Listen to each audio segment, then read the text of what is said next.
ഓരോ കൽത്തൂണുകളും ഉണ്ടാക്കുന്നതിന് വേണ്ടി ഓരോ കുടുംബം, ഓരോ ഗോത്രം ജീവിതം മുഴുവൻ ചെലവഴിച്ച് ദൈവത്തിനു മുമ്പിലുള്ളൊരു സമർപ്പണമായി 2 തലമുറകൾ 3 തലമുറകൾ ചേർന്നാണ് ഒരു തൂണൊക്കെ നിർമ്മിച്ചിട്ടുള്ളത്.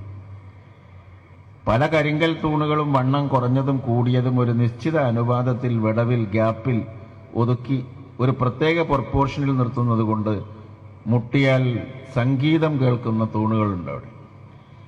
ആധുനിക കാലഘട്ടത്തിലെ ഏറ്റവും വിദഗ്ധരായ നമ്മുടെ എഞ്ചിനീയർമാരോട് ചീഫ് എഞ്ചിനീയർ ബിൽഡിംഗ്സ് PWD നിങ്ങൾ വിളിച്ചു വരുത്തിയിട്ട് സംഗീതമുള്ളൊരു തൂണുണ്ടാക്കാൻ പറഞ്ഞു നോക്കി. അവൻ M.Tech സിവിൽ പഠിച്ച സമയത്ത് മനസ്സിലാക്കിയ ഏതോ ഒരു ചിത്രം വരച്ച് ഒരു തൂണുണ്ടാക്കി തരും. പക്ഷെ ആ തൂണിലൊന്നും മുട്ടിയാൽ ചിലപ്പോൾ അത് പൊളിഞ്ഞു വീഴും. കരാറുകാരൻ പണം മോഷ്ടിച്ച് കമ്പിയും സിമന്റും പാകത്തിന് കൂട്ടാതെ ഉണ്ടാക്കിയ തൂണായിരിക്കും.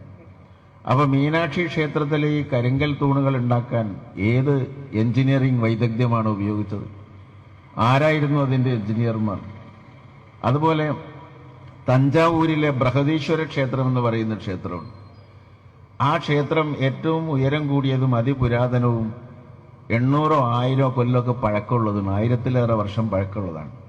അതിൻ്റെ മേലെ ഇത്രയും ശക്തമായി ഇത്രയും ഭാരമേറിയ കരിങ്കൽ എങ്ങനെ കയറ്റി എന്ന് ഞാൻ അന്വേഷിച്ചപ്പോൾ അവർ പറഞ്ഞത് 7 കിലോമീറ്റർ ദൂരം ചെരിച്ച് റോഡുണ്ടാക്കിയിട്ട് മണ്ണ് നിറച്ചിട്ട് ആന വലിച്ച് കല്ല് കൊണ്ടുപോയിട്ടുണ്ട്. ഈ ഉയരത്തിലെത്തുന്നതിന് വേണ്ടി കുത്തനെ സ്ലോപ്പായിട്ട് 7 കിലോമീറ്റർ ദൂരം മണ്ണിട്ട് പൊക്കി ഒരു പർവ്വതം പോലൊരു സാധനം ഉണ്ടാക്കിയിട്ട് അതിൻ്റെ മേലെ ആന കൊണ്ടുപോയിട്ട് കരിങ്കല്ല് വെച്ചിട്ടാണ് അത് പണിതത്. പണി കഴിഞ്ഞപ്പോൾ ആ മണ്ണൊക്കെ തട്ടിക്കളയും. തഞ്ചാവൂര്, ശുചീന്ദ്രം, മധുര, മഹാബലിപുരം, ശ്രീരംഗം, മൂടബിദ്രി, എത്രയെത്ര, രാമേശ്വരം. തമിഴ്നാട്ടിൽ തന്നെ നമ്മൾ ചെന്നാൽ, അതുപോലെ കർണാടകത്തിൽ ചെന്നാൽ, ഓരോ സംസ്ഥാനങ്ങളിൽ ചെന്നാൽ, ജയ്പൂരിൽ ചെന്നാൽ കോട്ടകൾ, ആഗ്രയിൽ ചെന്നാൽ കുത്തബ് മീനാർ, അല്ല താജ്മഹൽ, ഡൽഹിയിൽ ചെന്നാൽ കുത്തബ് മീനാർ, ചെങ്കോട്ട, ഫത്തേപൂർ സിക്രി. ഇന്ത്യ രാജ്യത്തിന്റെ സംസ്കാരത്തിന്റെയും ശില്പചാതുര്യത്തിന്റെയും കലയുടെയും സംസ്കാരത്തിന്റെയും ആചാരാനുഷ്ഠാനങ്ങളുടെയും വൈവിധ്യങ്ങൾ പറഞ്ഞാൽ ഒരു കണക്കുമില്ല. ഒരു മലയാളി കുട്ടികളും ഇത് കണ്ടിട്ടില്ല. മുതിർന്നവർ കണ്ടോ ഇല്ലെന്ന് എനിക്ക് അറിഞ്ഞുകൂടാ. അപൂർവം ചിലർ കണ്ടു കാണും. നമ്മുടെ കുട്ടികൾ ഒരു എക്സ്കർഷൻ വരുമ്പോൾ ആതിരപ്പള്ളി, വീഗാലാൻഡ് ഇവിടെയൊക്കെയാണ് കൊണ്ടുപോവുക. പൂക്കോട് തടാകം ഏർപ്പാട് തീർന്നതോടുകൂടി. എന്തുകൊണ്ട് ഈ മലയാളി തമിഴ്നാടിനെ മനസ്സിലാക്കുന്നില്ല? തമിഴ്നാട്ടുകാരൻ എന്തുകൊണ്ട് കർണാടകത്തെ മനസ്സിലാക്കുന്നില്ല? കർണാടകക്കാരൻ എന്തുകൊണ്ട് രാജസ്ഥാനെ മനസ്സിലാക്കുന്നില്ല? ഹിന്ദുവും മുസൽമാനും ഇന്ത്യയിൽ ഏറ്റവും കൂടുതലുള്ളത് ഹിന്ദുക്കളാണ്. ജനസംഖ്യയിലെ എണ്ണം കൊണ്ട് നോക്കിയ ഹിന്ദുക്കളാണ്. അത് കഴിഞ്ഞ് മുസൽമാന്മാരും പിന്നെ ക്രിസ്ത്യനും പാഴ്സിയും ജൂതനും ഒക്കെ ഉണ്ട്. ഇന്ത്യയിലെ മതേതരത്വത്തിന്റെ സംരക്ഷകന്മാർ ഇന്ത്യയിലെ ഹിന്ദുക്കളാണ് എന്ന് പറയും ഞാൻ. ഹിന്ദുവിന് ഹിന്ദു മതവും ക്രിസ്ത്യാനിക്ക് ക്രിസ്തു മതവും മുസൽമാൻ ഇസ്ലാം മതവും അറിയാമെങ്കിൽ അവരാരും തമ്മിൽ വഴക്കടിക്കുകയില്ല എന്ന് നമുക്ക് ഉറപ്പായിട്ടുള്ള കാര്യമാണ്. ആരാണ് ഹിന്ദു ധർമ്മം മനസ്സിലാക്കിയ ഹിന്ദു ഉള്ളത്? ആരാണ് ഇസ്ലാം മനസ്സിലാക്കിയ, ഖുർആൻ ശരിക്കും മനസ്സിലാക്കിയ മുസൽമാൻ എവിടെയാണുള്ളത്? ഇന്ന് ക്രിസ്മസ് ഡേ ആണ്. ജീസസ് ക്രൈസ്റ്റിനെ അനുസ്മരിക്കുന്ന യേശു ക്രിസ്തുവിന്റെ ജന്മദിനം, ഈസാ നബി അലൈഹിസ്സലാമിന്റെ പിറവി നാളാണ് ഇന്ന് കരുതപ്പെടുന്നത്. അങ്ങനെയാണോ? ഇസ്ലാം അതാണോ? തീവ്രവാദമാണോ? ഭീകരതയാണോ? ഇസ്ലാമിന്റെ ഏറ്റവും വലിയ ശത്രുക്കൾ മുസ്ലിം തീവ്രവാദികളാണ്. അത് കഴിഞ്ഞു മാത്രമേ മറ്റു തീവ്രവാദികളുള്ളൂ. ഈ മതത്തെയും ഈ വിശ്വാസ പ്രമാണത്തെയും ജനമധ്യത്തിൽ താറടിച്ചു കാണിക്കുന്ന ഒരു മതത്തിനും ഭീകരമായിരിക്കാൻ സാധ്യമല്ല.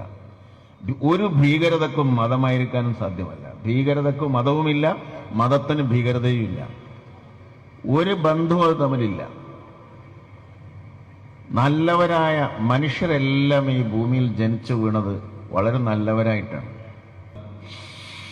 ശ്വാസം വലിച്ചു മരിക്കുമ്പോൾ എന്താ അവസാനം ചെയ്യുന്നത്? ലാസ്റ്റ് ബ്രീത്ത് പുറത്തേക്ക് വിട്ടു അവസാനത്തെ ശ്വാസം. സാധാരണ എന്താ ചെയ്യുന്നത്? ജനിക്കുക മരിക്കുക, ജനിക്കുക മരിക്കുക, ജനിക്കുക മരിക്കുക. ഈ ജനിമൃതികൾക്കിടയിലെ ഒരു സെക്കൻഡാണ് 70 വർഷമായി മാറുന്നത്. ഈ ജനിമൃതികൾക്കിടയിൽ മനുഷ്യന് കിട്ടുന്ന സെക്കൻഡുകളും അതിന്റെ അംശങ്ങളും കൂടി ചേർന്നാണ് ശരാശരി കേരളീയന് 70 വയസ്സ് എന്ന് പറയുന്നത്. 70 വയസ്സ് എന്നൊക്കെ പറഞ്ഞാൽ വലുതായിട്ട് തോന്നുമായിരിക്കും. How many days are there? in 70 years. 70 വർഷത്തിൽ എത്ര ദിവസമുണ്ട്?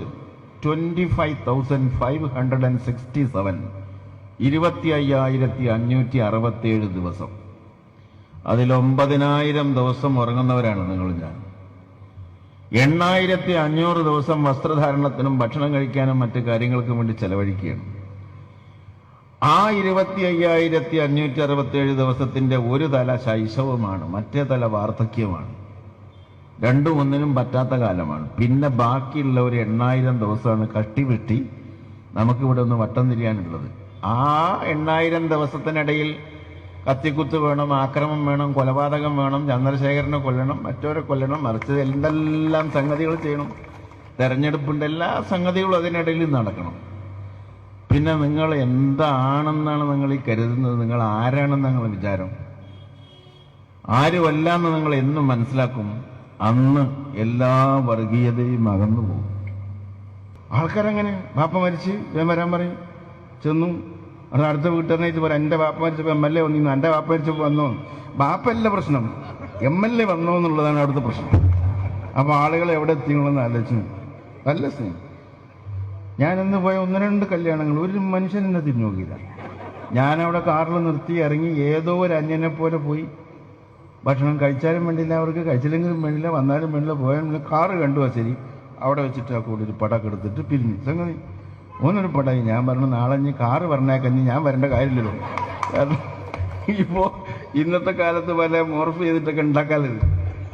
ആളുകൾക്കൊന്നും ഒരു സ്നേഹമില്ല സഹോദരന്മാരെ, ഒരു സ്നേഹമില്ല, ആർക്കും ആരോടും ഇല്ല. നിങ്ങളും വെറുതെ ചിരിക്കുക. നിങ്ങൾക്കറിയാം, നിങ്ങൾ എന്നെ എനിക്കറിയാം, നിങ്ങൾ എന്നെ ശ്രദ്ധിക്കുന്നത് പോലെ ഇരുന്ന് തരാൻ നിങ്ങൾ പഠിച്ചിട്ടുണ്ട്. അതുകൊണ്ട് ഇരിക്കുകയാണ്, വെറുതെ ഇരിക്കുകയാണ്. പക്ഷെ നിങ്ങളെ മനസ്സിലൊക്കെ വേറെ പല കാര്യങ്ങളുണ്ട്. എന്നാൽ നിങ്ങൾ ജയിച്ചു എന്ന് വിചാരിക്കണ്ട.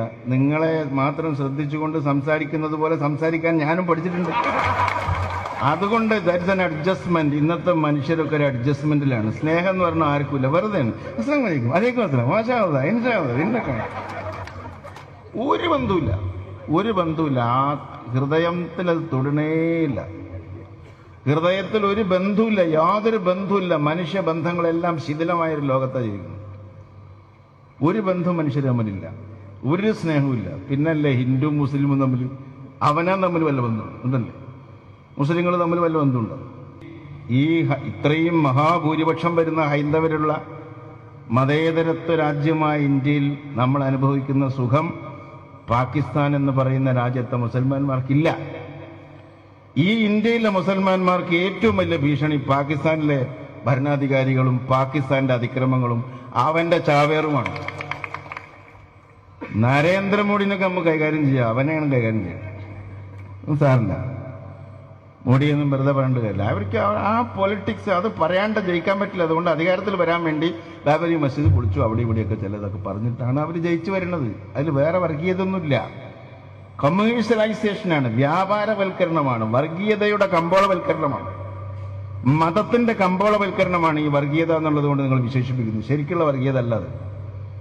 ഞാനൊരു മുസ്ലിം ആണെന്ന് വിചാരിച്ച് ഹിന്ദുവിനെ വെച്ച് ഉറപ്പിക്കാൻ പാടില്ല എന്ന് ഒരു മുസൽമാൻ എവിടെയും വിചാരിക്കില്ല. അവൻ മുസ്ലിം ആണെങ്കിൽ വെറുതെ പറയാം, ഒരു ഹിന്ദു അങ്ങനെ വിചാരിക്കില്ല. എല്ലാ വേദങ്ങളും എല്ലാ ഉപനിഷത്തുകളും എല്ലാ ഖുർആനും എല്ലാ ഗ്രന്ഥങ്ങളും ഒരു മതസ്ഥരെ ഇകഴ്ത്താൻ പറഞ്ഞിട്ടില്ല, ആരെയും എതിർക്കാൻ പറഞ്ഞിട്ടില്ല, ആരെയും എതിർക്കാൻ പറഞ്ഞിട്ടില്ല. എല്ലാ തത്വചിന്തകളും ഇന്ത്യയിലേക്ക് കടന്നു വന്നപ്പോൾ ഇന്ത്യ അതിനെ പൂർണ്ണ മനസ്സോടെ സ്വാഗതം ചെയ്തിട്ടുള്ളൂ. യാതൊന്നും ഒരു ഇന്ത്യയിലെ ഒരാളും വരണ്ടെന്ന് പറഞ്ഞിട്ടില്ല. അങ്ങനെയുള്ള ഈ മഹത്തായ ഇന്ത്യ, നമ്മുടെ രാജ്യമായ ഇന്ത്യ, മതേതരത്വത്തിന്റെയും സ്നേഹത്തിന്റെയും സന്തോഷത്തിന്റെയും ഉറവിടമായി തീരാൻ ഗർ വാപ്പസി എന്ന് പറഞ്ഞാൽ ആക്ച്വലി ദാറ്റ് ഈസ് ഗർ വാപ്പസി. മനുഷ്യത്വം വിളയാടുന്ന എല്ലാ മനുഷ്യരും ഒന്നായി നിൽക്കുന്ന, ഹിന്ദുവും മുസൽമാനും ക്രിസ്ത്യാനിയും പാഴ്സിയും ജൂതനും തമ്മിൽ വ്യത്യാസമില്ലാത്ത ഒരു ഇന്ത്യ സൃഷ്ടിക്കലിനെയാണ് ഗർ വാപ്പസി എന്ന് പറയുന്നത്, അല്ലാണ്ട് മറ്റതല്ല. ഈ സമാപന സമ്മേളനം ഉദ്ഘാടനം ചെയ്തതായി പ്രഖ്യാപിച്ച് ഞാൻ